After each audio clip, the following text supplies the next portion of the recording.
नमस्कार, स्वदेश न्यूज की खास पेशकश मध्यकाल में आपका स्वागत है। मैं हूं आपके साथ ऋषभ राय। मध्य प्रदेश में नवंबर माह के आखिरी सप्ताह को गीता महोत्सव का आयोजन किया जाएगा। मुख्यमंत्री डॉक्टर मोहन यादव ने कहा है कि प्रदेश में अनेक त्योहार जैसे जन्माष्टमी, विजयादशमी और गोवर्धन पूजा आदि सरकार और समाज ने मिलकर मनाए हैं। ठीक इसी क्रम में राज्य सरकार पूरे प्रदेश में भव्य रूप में गीता जयंती मनाने जा रही है। इस्कॉन संस्थान और स्कूल शिक्षा विभाग का गीता महोत्सव देश में पहली बार गीता पर आधारित विशेष प्रतियोगिता मध्य प्रदेश में आयोजित की जाएगी। बता दें कि महोत्सव को लेकर मुख्यमंत्री डॉक्टर मोहन यादव ने कहा कि गीता महोत्सव स्कूल शिक्षा विभाग द्वारा इस्कॉन के सहयोग से आयोजित की जा रही है। हमें इस बात की प्रसन्नता है कि मध्य प्रदेश की धरती पर भगवान श्री कृष्ण ने संदीपनी आश्रम में शिक्षा हासिल की और खासकर इस नाते से शिक्षा ग्रहण करने के उत्तर प्रदेश कंस के मारने की घटना के बाद मध्य प्रदेश लोग आते हैं। उस समय भी हमारे समाज की शिक्षा बताती है कि समाज की शिक्षा क्या होती थी और उनका मध्य प्रदेश में शिक्षा ग्रहण करना यह हमारे लिए अतीत के गौरवशाली पृष्ठ की ओर जोड़ता है और जो शिक्षा के आधार पर मध्य प्रदेश की पहचान बने। इस महोत्सव का उद्देश्य इस्कॉन और स्कूल शिक्षा विभाग के सहयोग से बच्चों और समाज में गीता के मूल्यों का प्रचार प्रसार करना है। मुख्यमंत्री डॉक्टर मोहन यादव ने सभी अभिभावकों से अपील भी की है कि बच्चों को इस आयोजन में हिस्सा लेने के लिए प्रेरित करें ताकि भारतीय संस्कृति और प्राचीन ज्ञान का परिचय नई पीढ़ियों को कराया जा सके। इस आयोजन में बच्चों के बीच गीता ज्ञान प्रतियोगिता भी शामिल है। इसी पर हम चर्चा भी करेंगे। पहले कुछ प्रतिक्रिया है वो आपको सुनवा देते हैं। देखिए, भगवान कृष्ण की शिक्षा की दृष्टि से गीता से पवित्र कोई ग्रंथ नहीं है। ऐसे में भगवान के मुखारविंद से निकले हुए एक एक शब्द उस पर बच्चों को जानकारी आए, उनकी प्रतियोगिता हो, तो ये अच्छी बात है। सरकार ने स्कूल शिक्षा विभाग के माध्यम से इस्कॉन को जोड़कर कंपटीशन आयोजित किए है। ये क्रम हमारा जारी रहेगा। बल्कि हमारा तो स्कूल और कॉलेज दोनों सिलेबस के अंदर भी नई शिक्षा नीति के माध्यम से हमने पाठ्यक्रम का हिस्सा ही बनाया। तो इस देश की जो परंपराएं और पुरानी जो सनातन से चली आई परंपराओं को और पुनरुत्थान की दिशा में आगे कदम बढ़ाए जा रहे हैं ताकि भविष्य की पीढ़ी इसको जान सके। गीता चूंकि मानव सभ्यता को ज्ञान देने वाली और दर्शन देने वाली एक किताब मात्र नहीं, वो साक्षात प्रभु की कही हुई वाणी है जिससे जीवन बदलता भी है और जीवन संभलता भी है। तो सरकार ने ये सोचा है कि इस त्यौहार के रूप में, उत्सव के रूप में इसको भी मनाकर आने वाली पीढ़ी और जो वर्तमान में हमारी भावी पीढ़ी है उसको ज्ञानवर्धन भी हो। निश्चित तौर पर इस सरकार का अनुकरणीय और आने वाले समय के लिए बड़ा ही अच्छा कदम है। भारतीय जनता पार्टी जिस तरह से धर्म का उपयोग करती है, दुरुपयोग करती है, तो इनके पास केवल एक ही चारा है कि किसी भी तरह धर्म में लोगों को उलझाएं। गीता का ज्ञान सर्वविदित है, हर व्यक्ति जानता है, पर गीता में कहा गया है कर्मण्येवाधिकारस्ते मा फलेषु कदाचन, मैं उन्हीं को फल दूंगी जो कर्म करेंगे। तो मोहन जी कर्म करें और फिर फल की बात करें। देखिए, जो लगाते हैं उनसे बड़ा हिंदू विरोधी कुछ हो नहीं सकता। आज बेरोजगार कौन है? हिंदू हैं। आज जो है दर दर की ठोकरें कौन खा रहा है? हिंदू खा रहा है। महंगाई से त्रस्त कौन है? हिंदू है। महिलाओं पर जिन पर अत्याचार हो रहा है वो कौन है? वो भी हिंदू हैं। तो सबसे ज़्यादा भारतीय जनता पार्टी के शासन में हिंदुओं पर ही अत्याचार होता है। तो मध्य प्रदेश की मोहन सरकार गीता के ज्ञान को गीता महोत्सव के रूप में बनाएगी और गीता का ज्ञान प्रचारित हो सके, लोगों में जा सके और जिस तरीके से समाज का उत्थान हो सके, ऐसे तमाम प्रयास किए जा रहे हैं जिससे गीता के ज्ञान का लाभ सभी को मिल सके। इसी पर हम चर्चा करेंगे। मेहमान हमारे साथ जुड़ गए हैं भारतीय जनता पार्टी से मीडिया पैनलिस्ट गुंजन चौक से जुड़ गई। गुंजन जी, बहुत स्वागत है आपका स्वदेश न्यूज में। और साथ ही कांग्रेस से प्रवक्ता डॉक्टर विक्रम चौधरी जुड़ गए। डॉक्टर विक्रम जी, बहुत स्वागत है आपको स्वदेश न्यूज में। चर्चा की शुरुआत करूंगा। गुंजन जी, आपके पास में पहले आऊंगा। जिस तरीके से ये पूरा आयोजन किया जाना है, गीता महोत्सव की शुरुआत होने जा रही है और जो प्रतियोगिता का आयोजन होगा वो देश में अभी तक के इस तरह का पहला कार्यक्रम होगा जो मध्य प्रदेश में आयोजित होने वाला है। लेकिन कांग्रेस के तर्क यह है कि भारतीय जनता पार्टी की सरकार धर्म के नाम पर इस तरह से चीजें करती है, आयोजन करती है और वो जिससे कि उसको पार्टी के तौर पर फायदा हो सके। उनका कहना है कि जो हिंदुओं के लिए लगातार आप दावे करते हैं, जो प्रदेश में बेरोजगारी है, जो उनके हालात खराब हैं, वो भी हिंदू हैं। इस तरह के तर्क कांग्रेस के द्वारा दिए जा रहे हैं। क्या कुछ आपका तर्क है गुंजन जी? देखिए ऋषभ जी, कांग्रेस के जो भी अभी आपने आरोप प्रत्यारोप की बातें की है, ये उतनी ही निराधार है जितने की कांग्रेस पार्टी निराधार है। सर्वप्रथम कि धर्म के नाम पे जो कांग्रेस के जब भी टिप्पणी आती है, ये दर्शाती है कि धर्म को न समझने वाली पार्टी अगर कोई है तो वो कांग्रेस है। हमारे हिंदू सनातन को डेंगू मलेरिया कहने वाले, राम को काल्पनिक बताने वाले, प्रभु श्री राम के जो मंदिर का निमंत्रण को ठुकराने वाले, ये क्या जानेंगे धर्म क्या है। ये तो रही बात उनके धर्म की समझ की। अब बात आती है कि गीता के पाठ्य की जो आप बात कर रहे हैं, महोत्सव के रूप में बनाने का जो निर्णय लिया है डॉक्टर मोहन यादव जी की सरकार ने, ये बहुत ऐतिहासिक निर्णय है, बहुत स्वागत योग्य है।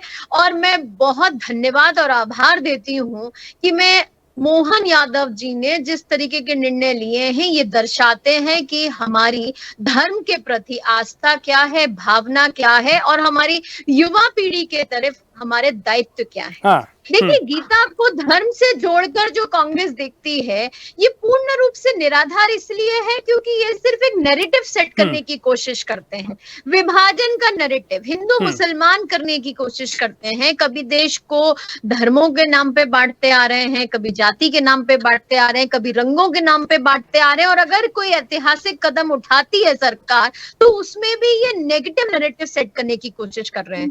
तो मैं बता दूं, ये जो गीता का पाठ्य है, इसको धर्म के रूप में नहीं देखना चाहिए, इसे इतिहास के रूप में देखना चाहिए। हमारे देश का गौरवशाली इतिहास है, जिसे बच्चों तक पहुंचाना हमारा दायित्व है, जिसे हमें आने वाली पीढ़ी तक पहुंचाना हमारा दायित्व है। गीता क्या है, आपसे मैं पूछती हूँ ऋषभ जी, आप और हम गीता को क्या समझते हैं? लाइफ लेसन्स के तौर पर गीता को देखा जाता है, प्रिंसिपल्स और मॉडल्स के रूप में गीता को देखा जाता है।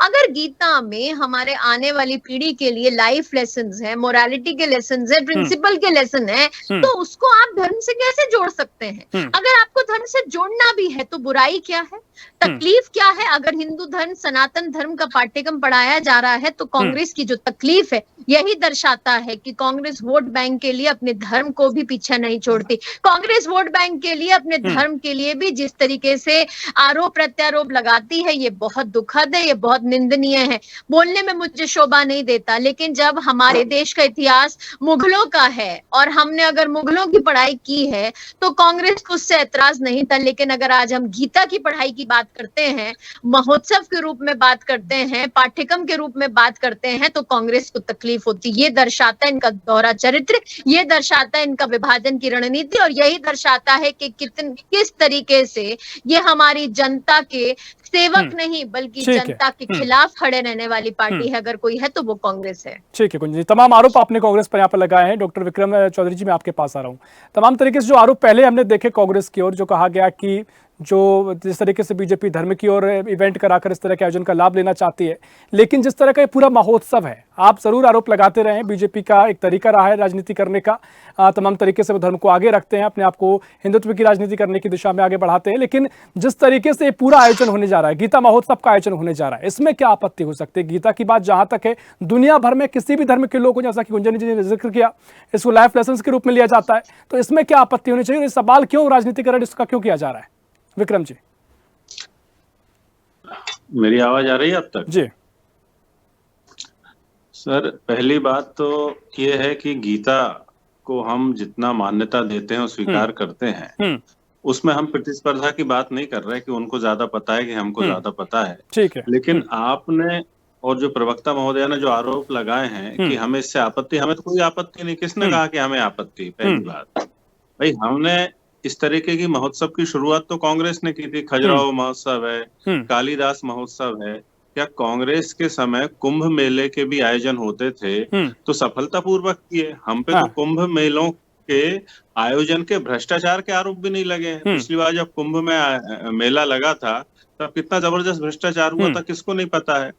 हमारी आपत्ति इस बात से नहीं है कि सरकार गीता महोत्सव बना रही है, या हमारी आपत्ति इस बात से है कि क्या इस महोत्सव में जो प्रश्नोत्तरी की जाएगी उसके तो पेपर कम से कम लीक ना हो। हम तो इस बात की चिंता जाहिर कर रहे हैं। हम इस बात की चिंता जाहिर कर रहे हैं कि इनके धर्म के का जो ये सेतु बना रहे हैं, ये वो सेतु उन्हीं भ्रष्टाचार का शिकार ना हो जाए जिस तरीके से मध्य प्रदेश की रोड है और बहुत सारे पुल जो हैं भ्रष्टाचार के कारण गिर गए हैं। हमें हम स्पष्ट कर दें, कांग्रेस पार्टी को गीता को धार्मिक दृष्टिकोण से नहीं, हम इनसे पहले से कहीं पहले से हम गीता को हमारे जो हमारे पितृपुरुष हैं महात्मा गांधी जी, जब वो अपनी किसी सभा की शुरुआत करते थे तो भजन से करते थे। तो हम तो आज भी उसी परंपरा को निभा रहे हैं और हमारी परंपराओं को ये विस्तार दे रहे हैं। लेकिन डॉक्टर विक्रम चौधरी जी, जो एंगल दिया गया, जो प्रतिक्रिया हमने सुनी, वो एंगल तो कांग्रेस का ही है ना, जो आपने प्रतिक्रिया में आपने भी सुना होगा। वो कह रहे हैं कि ये धार्मिक आयोजन ऐसे बीजेपी करती रहती है और उसका सिर्फ सियासी लाभ लेना चाहते हैं। अगर इसको आप धार्मिक आयोजन बता रहे हैं तो सीधे आपके प्रवक्ता, आपके नेता बोल रहे हैं।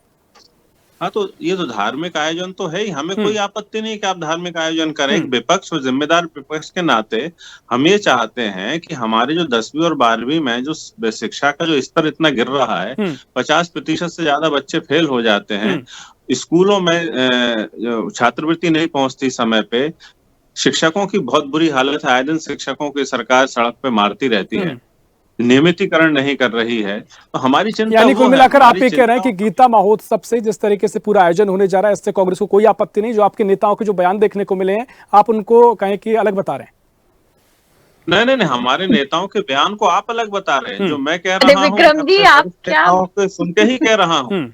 मैं देखिए, गीता कर्म का सिद्धांत देती है। आप नहीं, ये तो आपका अपना तर्क है। देखिए, मुझे लगता है आप भी बिल्कुल सनातनी है, हिंदू है, तो स्वाभाविक किस तरह की आपकी प्रतिक्रिया होगी। लेकिन जो आपके तमाम नेताओं ने प्रतिक्रिया दी है, उन्होंने इस पूरे आयोजन को सियासी रूप से जोड़ा। उन्होंने कहा कि सियासी आयोजन है। जबरन नैरेटिव आप सेट कर रहे हैं कि हाँ, हम धर्म के विरोध में हैं। नहीं, हमने ये नहीं कहा कि कांग्रेस विरोध में है। हमने कहा जो प्रतिक्रिया दी, आप इसे बीजेपी का कार्यक्रम बता रहे हैं और जिस तरीके से आप कह रहे हैं कि सियासी कार्यक्रम ऐसे होते आए हैं, उसी को आधार पर आपने इस कार्यक्रम को बताया। अब आप ही स्पष्ट कर दो, ये बीजेपी का है कि मध्य प्रदेश सरकार का है?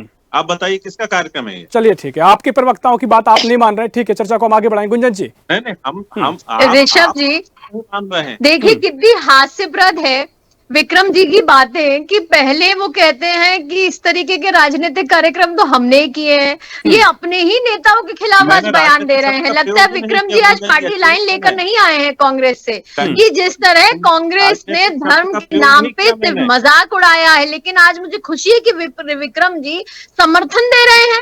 आज विक्रम जी सरकार के इस कामों का समर्थन देते दिखाई दे रहे हैं। कांग्रेस के प्रवक्ता अपने ही नेताओं के खिलाफ बोलते नजर आ रहे हैं। ये बहुत खुशी की बात है कि विक्रम जी, कम से कम आपने एक सनातनी होने का फर्ज निभाया है। और अगर सरकार ने कुछ अच्छा काम किया है तो आप तो कह रहे हैं कि अच्छा काम किया है।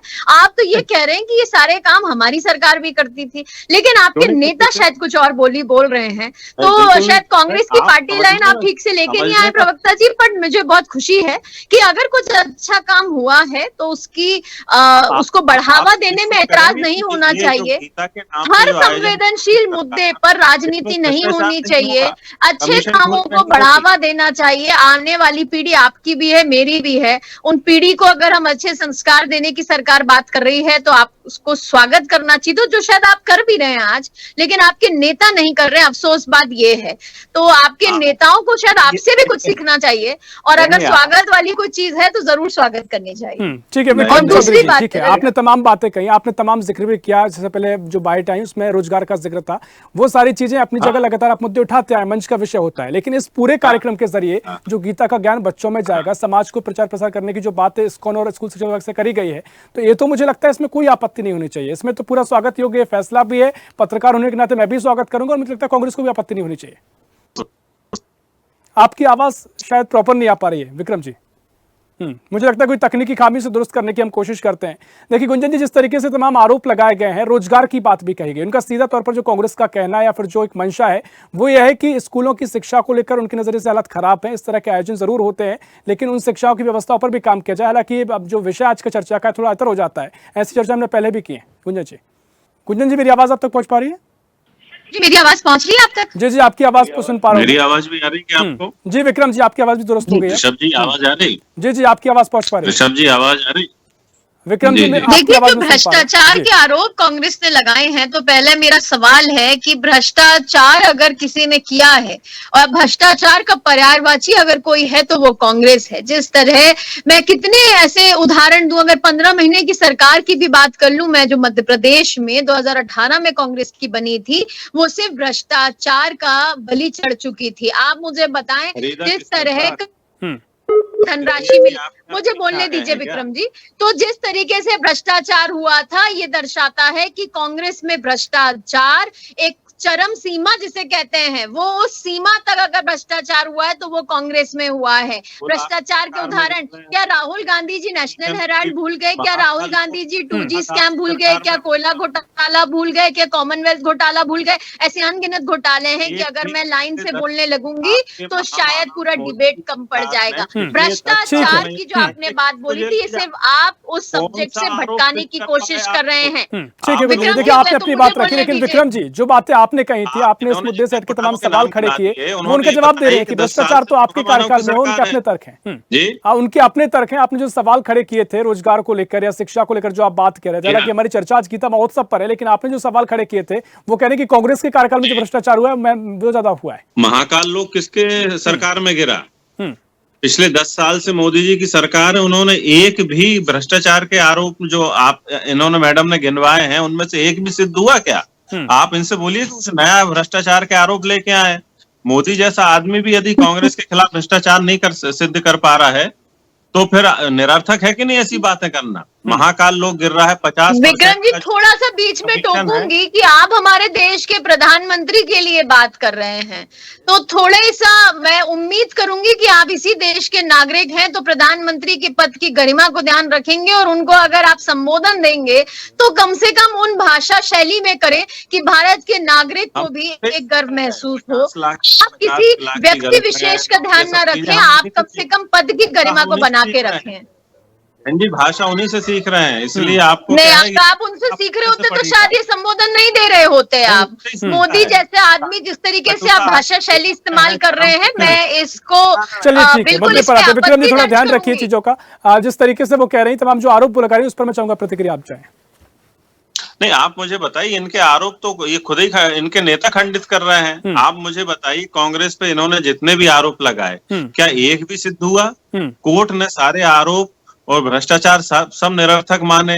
इनकी 10 साल से सरकार है, ये किसी को भी आरोप लगा के झूठा जेल में बंद कर देते हैं, फिर महीने 2 महीने बाद उनको जमानतें मिल जाती हैं। चाहे वो शिबू सोरेन का मामला हो, चाहे अरविंद केजरीवाल का। अरे भ्रष्टाचार करते हो तो आप संवैधानिक संस्थाओं पे इल्जाम लगाने लगते हो, ईडी सीबीआई को आप घेरे में ले लेते हो, जहाँ चुनाव हारते हो वहाँ एक अलग विषय हो जाता है, डिबेट एक अलग विषय पे चली जाएगी। ठीक है, हम विषय पर आते हैं। ईवीएम मशीन को घेरे में ले लेते हो। इस पर एक लंबी चर्चा पहले हो चुकी है, हम कई बार चर्चा कर चुके हैं। लेकिन विक्रम जी जो मेरा सवाल आपसे था, शिक्षा से आप इस मुद्दे को जोड़ के देख रहे हैं गीता महोत्सव अपने सवाल पे जवाब कहाँ दे रहे हैं ऋषभ जी? क्योंकि उनके पास जवाब नहीं है। धर्म और आस्था पे कांग्रेस के पास कभी जवाब नहीं होता, क्योंकि कांग्रेस ने सिर्फ देश की जनता को भटकाने की कोशिश की है, धर्म और आस्था के नाम से विभाजन की कोशिश की है, सिर्फ अपमानित करने की कोशिश की है अपने चंद वोट बैंक के लिए, एक विशेष समुदाय के वोट बैंक के लिए। इन्होंने हमेशा हिंदू संस्कृति, संस्कार, विरासत को हमेशा अपमानित करने की जो कोशिश की, लेकिन जनता समझ चुकी है और यही वजह आज मध्य प्रदेश से कांग्रेस का सफाया हो गया है। कार्यक्रम हो रहा है, मैंने पहले भी आपसे सवाल किया, कोई तकनीकी खामी के चलते प्रतिक्रिया नहीं मिल पाई। ये आयोजन किया जा रहा है, इसमें तो जो गीता का ज्ञान बच्चों को जो जा रहा है, जो समाज को प्रचार करने की बात कही जा रही है, इसमें तो पूरे एक मुझे लगता है कोई सवाल नहीं कि खड़े किए जा सकते, क्योंकि अगर पत्रकारों ने कहा तो मैंने भी स्वागत किया, मुझे लगता है कांग्रेस को भी स्वागत करना चाहिए। सवाल आप पर था कि आपके पुराने नेताओं के बयान कुछ और दिखाई दिए थे। नहीं, उन्होंने बयान बिल्कुल वही कहा। उन्होंने ना गीता का विरोध किया, ना इस तरीके का आयोजन का विरोध किया। उन्होंने कहा कि सरकार असफल है और सरकार अपनी असफलता ऐसे आयोजनों के माध्यम से छुपाना चाहती है। हम विपक्ष के हैं, हमको सरकार के गुणगान करने के लिए नहीं रखा गया है, हम तो सरकार की विफलताओं को बताएंगे। नहीं सर, लेकिन इससे क्या छुप गया? ऐसे तो आप सकारात्मक दृष्टि डालेंगे तो एक कहें कि लाभ इससे जनता को मिलेगा, समाज को मिलेगा, इसमें क्या छुपाना छिपना? नहीं, महाकाल उत्सव का लाभ जनता को मिला, खजुराहो उत्सव का लाभ जनता को मिला, उसी कांग्रेस की सोच का ही ये विस्तार कर रहे हैं। लेकिन हम पर भ्रष्टाचार, हम तो चिंता व्यक्त कर रहे हैं, जो हमारा दायित्व है कि कम से कम ऐसे आयोजनों में भ्रष्टाचार ना हो। आप देखिए कि गुंजन जी उनकी चिंता है, उनको लगता है कि जिस तरीके से आप काम पहले करते आए, उनके नजरिए से कांग्रेस का कहना है कि तमाम ऐसे जो कार्यक्रम पहले भी हुए हैं उनमें भ्रष्टाचार हुआ, उनको वो चिंता है, उसके अनुमान के तहत वो बातें कह रहे हैं। देखिए, ये आप भी समझ रहे हैं, आपके सारे दर्शक भी समझ रहे हैं कि उनकी चिंता क्या है। उनकी चिंता सिर्फ उनकी वोट बैंक है कि आज जो मध्य प्रदेश में जिस तरह लोकसभा चुनाव में 29 की 29 सीट पे कमल खिला है, जनता ने इन्हें बाहर का रास्ता दिखा दिया है। उनकी चिंता यही है कि किस तरीके के और जन कल्याणकारी योजनाएं और अगर ऐतिहासिक फैसले सरकार लेती रही तो जो थोड़े बहुत वोट इनके खामे में जो बचे हुए हैं वो भी नहीं बचेंगे। तो उनकी चिंता सिर्फ राजनीतिक है, उनकी चिंता और कोई नहीं है। भ्रष्टाचार के जितने आरोप हैं ये पूर्ण रूप से उतने ही निराधार हैं। अगर भ्रष्टाचार होता तो इन्होंने आज तक क्या कर लिया, क्यों नहीं कर पाए, ये भी उसको सिद्ध करने की बात कर रहे हैं। आप सिद्ध कर लेते, ये सिर्फ आपके पेट में दर्द इसलिए होता है क्योंकि जनता का कल्याण में भारतीय जनता पार्टी की सरकार काम कर रही है। आपको जन कल्याण के कामों से दिक्कत है, कांग्रेस के नेताओं को भी दिक्कत है। जिस तरीके से इनके प्रवक्ता ने आज पहले तो अच्छाई कही थी, तारीफ करी थी, लेकिन जब ऋषभ जी ने उन्हें टोका कि वाह आपने तारीफ कर दी तो उन्होंने देखिए फिर से यू टर्न ले लिया, क्योंकि राजनीतिक मुझे कुर्सी लगता के है लिए कि अपना एक लंबी ईमान चर्चा इस धर्म पर भी आगे हो भूल चुके सकती है, हैं। ये लेकिन वो सरकार अभी है। तक जो चर्चा हुई है महत्वपूर्ण तर्क आपने रखे, आपके भी विपक्ष ने आपने सवाल खड़े किए, उसका बिल्कुल जवाब भी गुंजन जी ने दिया है। चर्चा इस पर और भी हो सकती है। जो समय इतना ही है। विक्रम जी बहुत शुक्रिया करना चाहूंगा गुंजन जी आपको चर्चा में शामिल होने के लिए। विक्रम जी बहुत शुक्रिया इस चर्चा में शामिल होने के लिए। तो मध्य प्रदेश की मोहन सरकार लगातार चहुमुखी विकास कर जो कदम आगे बढ़ा रही है, अब सरकार का कहना है कि जिस तरीके से गीता का ज्ञान, गीता का जो महोत्सव है गीता जयंती से पहले किया जाएगा, इसका मकसद साफ है कि लोगों को, समाज को, बच्चों को इसके ज्ञान का लाभ मिल सके और नैतिकता के मूल्य में डेवलप हो सके। फिलहाल के लिए मध्यकाल में इतना ही। देश प्रदेश की और भी खबरों के लिए देखते रहिए स्वदेश न्यूज, सबसे पहले देश।